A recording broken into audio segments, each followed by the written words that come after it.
Question 1. A client with septic shock is receiving IV fluids and norepinephrine. The nurse notes MAP of 58 millimeters of mercury, urine output 10 milliliters per HR, and crackles in both lungs. The provider orders an additional 1L fluid bolus. What is the first action the nurse should take? A. Administer the full 1L fluid bolus immediately. B. Titrate norepinephrine to maintain MAP greater than or equal to 65 millimeters of mercury. C. Notify the provider before giving fluids. D. Place the client on high-flow oxygen. Answer. B. Titrate norepinephrine to maintain MAP greater than or equal to 65 millimeters of mercury. Rationale. Maintaining perfusion takes priority over fluid administration due to signs of fluid overload. After stabilizing MAP, fluids can be cautiously given. Oxygen supports hypoxemia, but does not resolve hypotension. Question 2. A client post-thyroidectomy develops stridor, hoarseness, and neck swelling. After calling the rapid response team, which action should the nurse perform immediately? A. Elevate the head of the bed 30 degrees. B. Administer IV corticosteroids. C. Prepare for emergency tracheostomy or intubation. D. Apply ice to the neck. Answer. C. Prepare for emergency tracheostomy or intubation. Rationale. Airway compromise is life-threatening. Supportive measures help, but securing the airway takes precedence. Corticosteroids may help swelling, but act too slowly. Ice does not prevent obstruction. Question 3. A client with diabetic ketoacidosis receives IV insulin. Potassium is 3.0 milliequivalent per L. Blood glucose drops from 420 milligrams per deciliter to 250 milligrams per deciliter over 1 hour.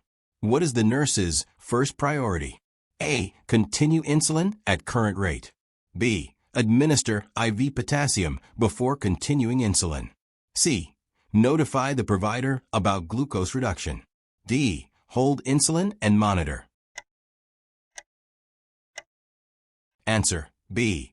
Administer IV potassium before continuing insulin. Rationale. Insulin drives potassium into cells, worsening hypokalemia and risking fatal arrhythmias. Glucose is dropping appropriately, but hypokalemia is life-threatening. Question 4. A nurse is assigned 4 clients. Which one should the nurse assess first? 1. Post-MI with chest discomfort 3 out of 10. 2. New onset stroke symptoms. 3. Post-op day 1 client with stable vitals. 4. Client with hypertension reporting headache. A. Post-MI client. B. Stroke client. C. Post-op client. D. Hypertension client. Answer. B. Stroke client. Rationale. Acute stroke requires time-sensitive intervention, TPA window. Chest discomfort is mild. Post-op and hypertension clients are stable. Prioritization is based on risk of irreversible damage or death. Question 5. A client with a tracheostomy develops oxygen saturation 78%, gurgling sounds, and accessory muscle use. After suctioning restores some airflow, the client becomes lethargic. What is the next action? A. Reassess oxygen saturation. B. Call rapid response team immediately. C. Increase suction frequency. D. Place client in high Fowler's position. Answer. B. Call rapid response team immediately. Rationale. Lethargy indicates possible airway compromise or hypoxemia. Immediate escalation is necessary. Reassessing alone is insufficient. Suctioning again may help, but is not priority if deterioration occurs. Question 6. A client post-abdominal surgery has sudden hypotension, BP 78/50, tachycardia, heart rate 130, and abdominal distension. The nurse starts IV fluids and calls the provider. While awaiting response, the client develops confusion and cool extremities. What is the priority next step? A. Administer prescribed analgesics. B. Prepare for possible surgical intervention. C. Elevate legs to increase blood pressure. D. Continue monitoring vitals. Answer: B. Prepare for possible surgical intervention. Rationale: signs indicate internal hemorrhage and shock. Immediate definitive treatment surgery is required. Analgesics, positioning, or monitoring alone will not address life-threatening bleeding. Question 7. A client with atrial fibrillation on heparin reports black stools. Platelet count is 95,000 per cubic millimeter. Hemoglobin 7.5 g per deciliter. What should the nurse do first? A. Continue heparin and monitor. B. Hold heparin and notify provider immediately. C. Administer oral iron supplement. D. Encourage fluids. Answer: B. Hold heparin and notify provider immediately. Rationale: gastrointestinal bleeding is life-threatening. Heparin should be stopped immediately. Iron or fluids do not treat active bleeding. Question 8. A nurse is caring for a client receiving TPN. The client becomes weak, tremulous, and diaphoretic after TPN bag runs out. Which intervention is prioritized? A. Check blood glucose. B. Hang 10% dextrose in water immediately. C. Notify provider. D. Increase TPN rate once bag replaced. Answer: B. Hang 10% dextrose in water immediately. Rationale: sudden TPN discontinuation can cause severe hypoglycemia. Immediate glucose replacement prevents life-threatening complications. Glucose check is important but should not delay intervention. Question 9. A client with Guillain-Barré syndrome reports increasing shortness of breath and inability to cough. Respiratory rate is 30 per minute. SpO2 88% on room air. What is the first priority action? A. Encourage coughing and deep breathing. B. Prepare for intubation and mechanical ventilation. C. Administer oxygen via nasal cannula. D. Reassess in 15 minutes. Answer: B. Prepare for intubation and mechanical ventilation. Rationale: inability to clear secretions and hypoxemia indicates impending respiratory failure. Oxygen and coughing are supportive but insufficient. Delaying intubation risks respiratory arrest. Question 10. A nurse is caring for a client with advanced cancer who refuses pain medication, stating, "I don't want to be addicted." The client's pain score is 9 out of 10. Which action is most appropriate? A. Respect the client's decision and do not administer analgesics. B. Educate the client about safe opioid use and benefits for quality of life. C. Document refusal and inform family to persuade client. D. Administer a lower than prescribed dose to avoid addiction. Answer: B. Educate the client about safe opioid use and benefits for quality of life. Rationale: patient autonomy and informed decision-making are critical. Education addresses misconceptions about addiction and allows the client to make an informed choice. Underdosing or ignoring needs is unsafe. Question 11. A client with severe heart failure is on IV furosemide. The nurse notes O2 saturation 88%, crackles in both lungs, and weight gain of 3 pounds in 24 hours. The provider orders another dose of furosemide. What should the nurse do first? A. Administer the furosemide immediately. B. Assess blood pressure and electrolytes before giving the dose. C. Call the provider to clarify the order. D. Place the client in high Fowler's position and monitor. Answer: B. Assess blood pressure and electrolytes before giving the dose. Rationale: the client shows fluid overload but may have hypotension or electrolyte imbalance, which could make diuretic administration dangerous. Assessment guides safe action. Question 12. A client with acute pancreatitis reports severe abdominal pain 10 out of 10, nausea, and hypotension. Vital signs: BP 85/50, HR 128, respiratory rate 28. Which intervention should the nurse perform first? A. Administer IV morphine for pain. B. Start aggressive IV fluid resuscitation. C. Position client on right side for comfort. D. Notify the provider after assessment. Answer: B. Start aggressive IV fluid resuscitation. Rationale: hypotension and tachycardia indicate shock risk. Fluid resuscitation is life-saving. Pain control is important, but secondary to hemodynamic stabilization. Question 13. A client receiving chemotherapy develops a temperature of 101.8 degrees Fahrenheit, WBC 1200 per cubic millimeter, and new productive cough.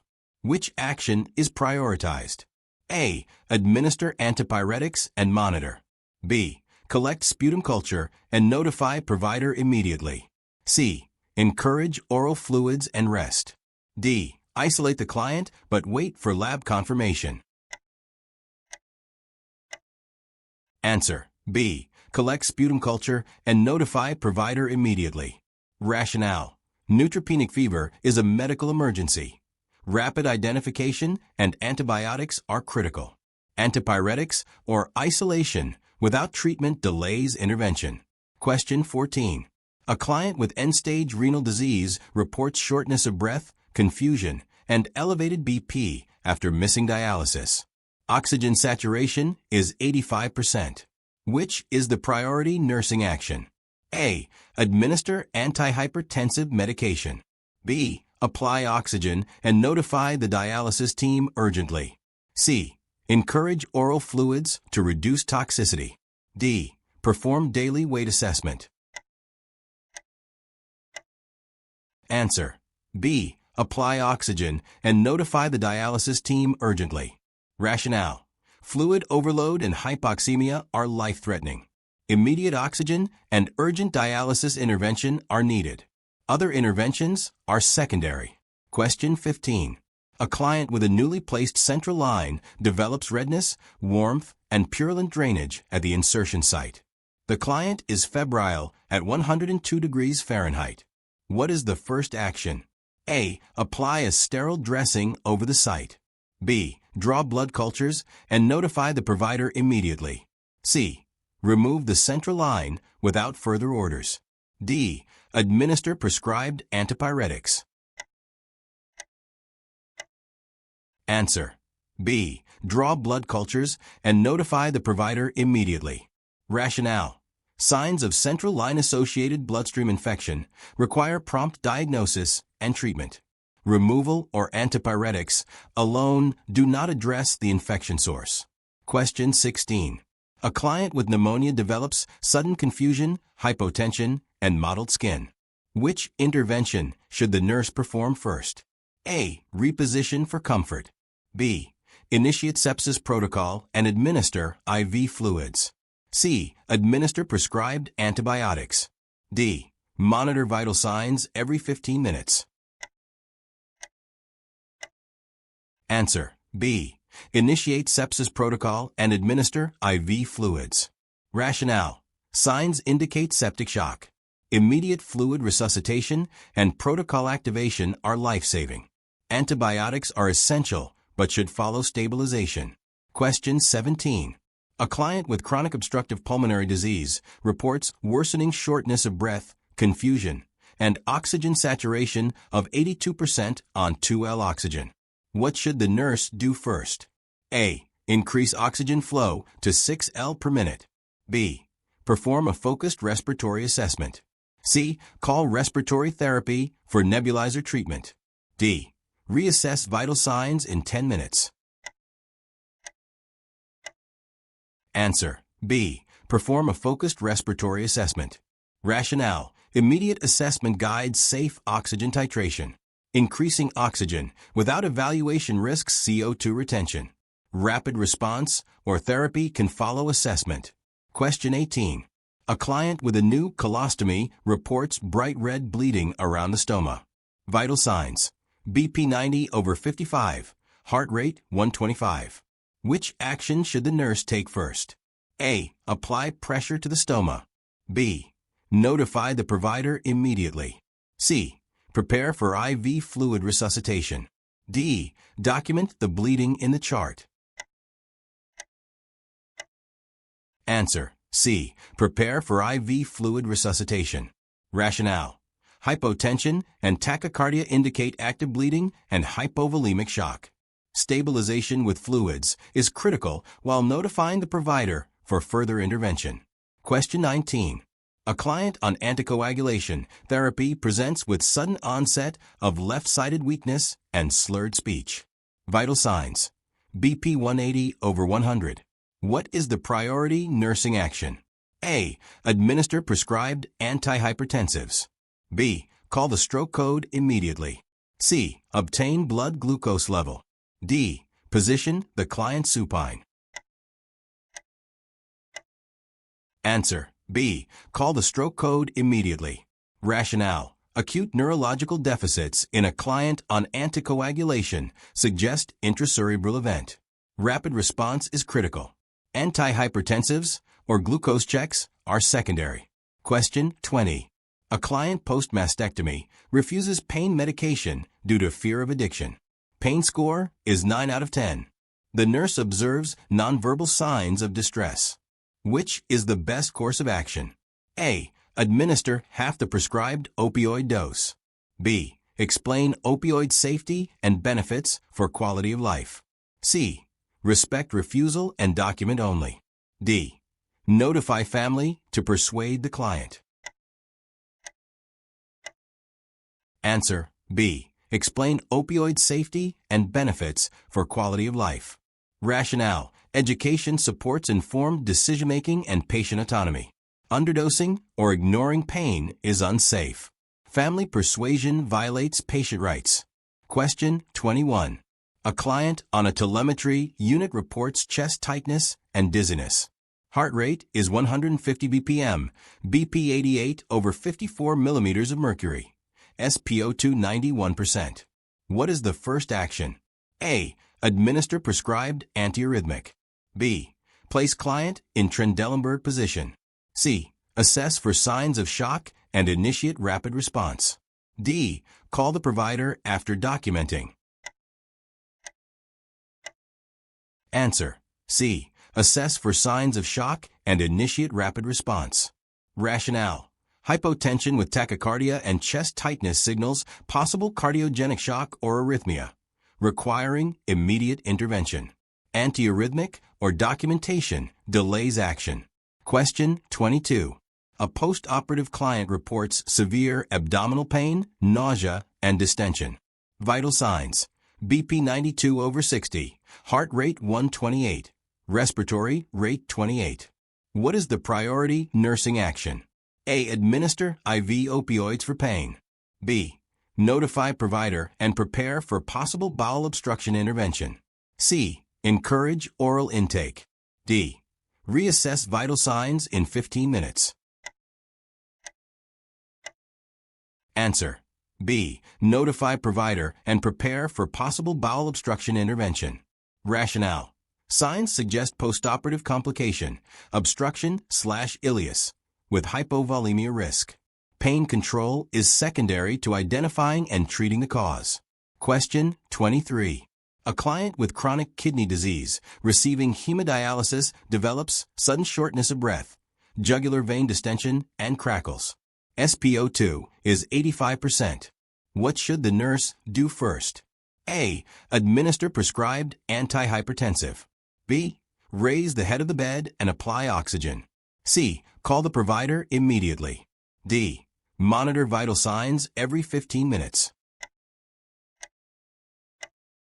Answer: B. Raise the head of the bed and apply oxygen. Rationale: immediate management of fluid overload and hypoxemia is critical. Oxygenation and positioning stabilize the patient while further interventions are initiated. Question 24. A nurse observes a coworker administering insulin without verifying the blood glucose. What is the priority action? A. Document the observation. B. Intervene immediately and verify the client's blood glucose. C. Confront the coworker after the shift. D. Notify the charge nurse after the shift. Answer: B. Intervene immediately and verify the client's blood glucose. Rationale: Administering insulin without verification is high risk for hypoglycemia. Immediate intervention prevents harm. Documentation or delayed reporting does not protect the patient. Question 25. A client with pneumonia develops sudden confusion, hypotension, and mottled skin. Oxygen saturation is 82%. Which intervention takes priority? A. Administer prescribed antibiotics. B. Initiate sepsis protocol and fluid resuscitation. C. Reassess vitals in 10 minutes. D. Provide antipyretics. Answer. B. Initiate sepsis protocol and fluid resuscitation. Rationale. These are signs of septic shock, requiring immediate hemodynamic support. Antibiotics and other measures follow stabilization. Question 26. A client with a history of stroke reports new slurred speech and right-sided weakness. Vital signs: BP 178/102, heart rate 92. What should the nurse do first? A. Position the client supine and rest. B. Call a stroke code immediately. C. Administer prescribed antihypertensive. D. Obtain blood glucose. Answer. B. Call a stroke code immediately. Rationale. Time-sensitive neurological deficits require rapid intervention for thrombolysis or other emergency care. Delays increase risk of permanent deficits. Question 27. A client receiving total parenteral nutrition becomes tremulous and diaphoretic when the TPN bag runs out. What is the priority action? A. Hang 10% dextrose in water immediately. B. Check capillary blood glucose. C. Notify the provider. D. Reassess TPN rate once bag replaced. Answer. A. Hang 10% dextrose in water immediately. Rationale. Sudden TPN discontinuation can cause life-threatening hypoglycemia. Immediate glucose replacement is required before other interventions. Question 28. A client with a tracheostomy develops gurgling and oxygen saturation drops to 80%. After suctioning, the client becomes lethargic. What is the next priority action? A. Reassess oxygen saturation. B. Call rapid response team immediately. C. Increase suction frequency. D. Position in high Fowlers. Answer. B. Call rapid response team immediately. Rationale. Lethargy after airway compromise indicates impending respiratory failure. Immediate escalation is necessary. Question 29. A client with atrial fibrillation on warfarin reports black stools. Lab results: IN are 5.2, hemoglobin 7.0 g per deciliter. What is the priority nursing action? A. Administer vitamin K as prescribed. B. Hold warfarin and notify provider immediately. C. Encourage iron-rich foods. D. Continue warfarin and monitor. Answer. B. Hold warfarin and notify provider immediately. Rationale. High INR with signs of bleeding indicates life-threatening risk. Warfarin should be stopped immediately. Other measures do not address the immediate danger. Question 30. A client post-thyroidectomy reports tingling in fingers and around the mouth. Chvostek and Trousseau signs are positive. Which intervention is most urgent? A. Administer prescribed calcium gluconate. B. Reassess in 30 minutes. C. Provide oral calcium supplement. D. Document findings. Answer. A. Administer prescribed calcium gluconate. Rationale. Positive signs indicate hypocalcemia, which can cause cardiac arrhythmias. IV calcium is immediate. Other interventions are insufficient. Question 31. A client with Guillain-Barré syndrome has increasing difficulty swallowing and shallow respirations. SpO2 is 87%. What should the nurse do first? A. Encourage deep breathing exercises. B. Prepare for intubation and mechanical ventilation. C. Suction the airway. D. Reassess in 10 minutes. Answer: B. Prepare for intubation and mechanical ventilation. Rationale: impending respiratory failure requires immediate airway management. Suction or reassessment alone is inadequate. Question 32. A client with chronic obstructive pulmonary disease becomes confused, tachypneic, and oxygen saturation drops to 85% on 2L oxygen. What is the nurse's first action? A. Increase oxygen flow without assessment. B. Perform focused respiratory assessment and notify provider. C. Reassess in 15 minutes. D. Administer prescribed bronchodilator. Answer: B. Perform focused respiratory assessment and notify provider. Rationale: rapid deterioration requires assessment before interventions. Unchecked oxygen increase risk CO2 retention. Question 33. A post-operative client with sudden chest pain, shortness of breath, and tachycardia reports feeling lightheaded. What is the nurse's priority action? A. Reassure the client and monitor. B. Call rapid response for possible pulmonary embolism. C. Administer prescribed analgesics. D. Encourage deep breathing exercises.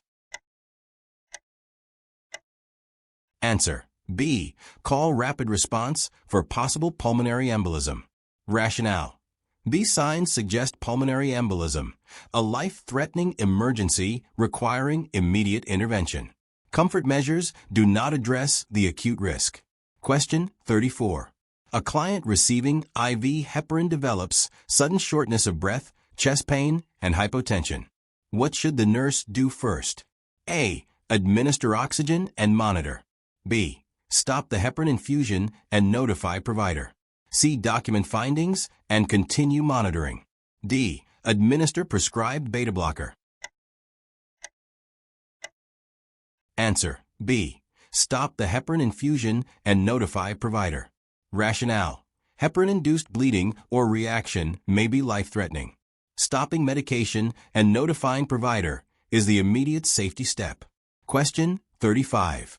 A client with a new colostomy reports bright red bleeding around the stoma. Vital signs: BP 85/55, heart rate 130. Which is the priority action? A. Apply pressure to stoma. B. Notify provider immediately.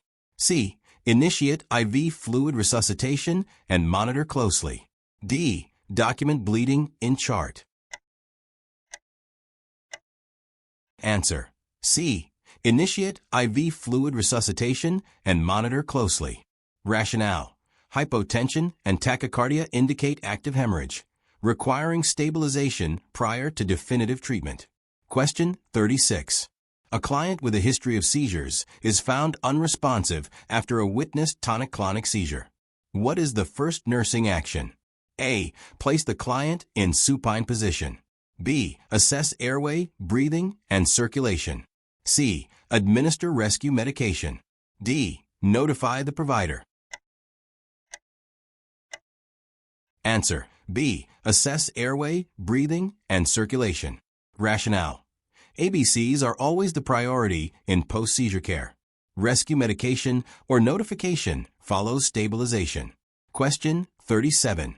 A client receiving chemotherapy reports fever, chills, and new productive cough. WBC 800 per cubic millimeter. What is the first nursing intervention? A. Administer antipyretics and monitor. B. Initiate neutropenic precautions and notify provider immediately. C. Encourage oral fluids. D. Collect urine sample for culture. Answer: B. Initiate neutropenic precautions and notify provider immediately. Rationale: neutropenic fever is a medical emergency.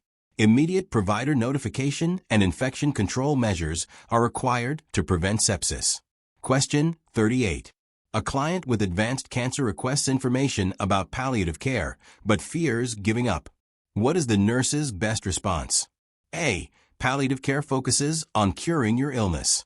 B. It helps manage symptoms and improve quality of life. C. It means you are at the end of life. D. Your treatment will be stopped if you choose it. Answer B. It helps manage symptoms and improve quality of life. Rationale. Palliative care is not limited to end of life. Education empowers informed decision-making and supports autonomy. Question 39. A client with advanced heart failure reports sudden weight gain, dyspnea, and orthopnea. O2 saturation is 88%. What should the nurse do first? A. Administer prescribed diuretic. B. Elevate head of bed and apply oxygen. C. Obtain daily weight. D. Notify provider after assessment. Answer B. Elevate head of bed and apply oxygen. Rationale. Immediate relief of hypoxemia and pulmonary congestion is life-saving. Diuretic and provider notification follows stabilization. Question 40.